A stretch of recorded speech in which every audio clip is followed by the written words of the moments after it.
Senator Black. Thank you, Mr. Speaker. My question is for the government representative in the Senate. Senator Gold, Canada's farmland remains a finite and valuable resource for Canadians and the world. Despite your government's repeatedly stating that the importance and prioritization of agriculture and food security, I remain perplexed by the agreements and policies we continue to see that undermine the capabilities and capacities of our processors and producers. In a recent deal, a foreign company was given the green light for the procurement of 1,500 acres, the equivalent of 1,134 football fields of prime agricultural land in southern Ontario.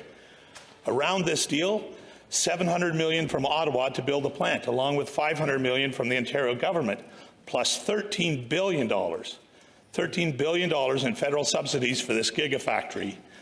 Let's not forget, colleague, as well, the $34 million in tariffs taken from farmers' fertilizer purchases earlier this year, an essential product needed to feed the country and the world, which was not returned to our farmers.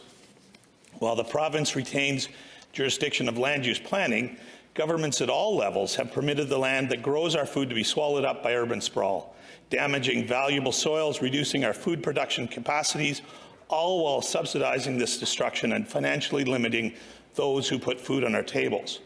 So my question is, Senator Gold, when will this government actually prioritize Canadian agriculture and food, stop financially depriving our farmers, and stop giving money to companies that will actively undermine and take away our crucial farmlands? Senator Gold. Well, thank you for the question. Let me answer it in two aspects. First, the government recognizes the importance and the vital importance of a resilient agricultural and agri-food sector, including the need to preserve and protect farmland. Agriculture, as we know, is a shared jurisdiction in Canada, with the provinces and territories having primary responsibility related to land use planning and resource management.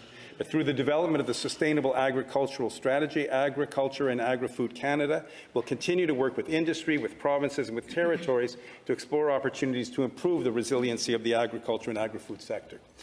Colleague, though, if it's not unfair for me to parse your question a little bit more, I think I understand correctly that you're referring to the recent investment into our economy by Volkswagen and the support that the government gave to that project.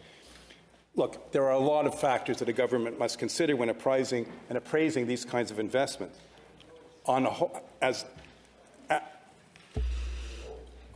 a whole, upon reflection, the government is more than proud that Volkswagen has chosen Canada for their first ever battery factory in North America. Volkswagen's historic investment of $7 billion is a major vote of confidence in Canadian workers and in our battery ecosystem, and the deal shows that Canada is a green supplier of choice. The scale of the site, which you alluded to in your question, will create thousands of direct and indirect jobs, and it will renew the auto sector in St. Thomas. Senator Black, supplementary. Thank you, Mr. Speaker. So, for my clarity and the clarity of our colleagues, is agriculture a priority for your government? Yes or no? Senator Gold. The answer is yes. It is a priority, as is jobs, as is supporting Canadian workers, as is supporting our transition to a green economy. A government has responsibilities to all Canadians, to all regions, to all sectors. And governments and the art of governing is making choices. The government of Canada makes those choices and enjoys the support of the confidence of the House of Commons. We have our job to do in evaluating the choices that they make when they come to us in the form of legislation, when it is our role to do so.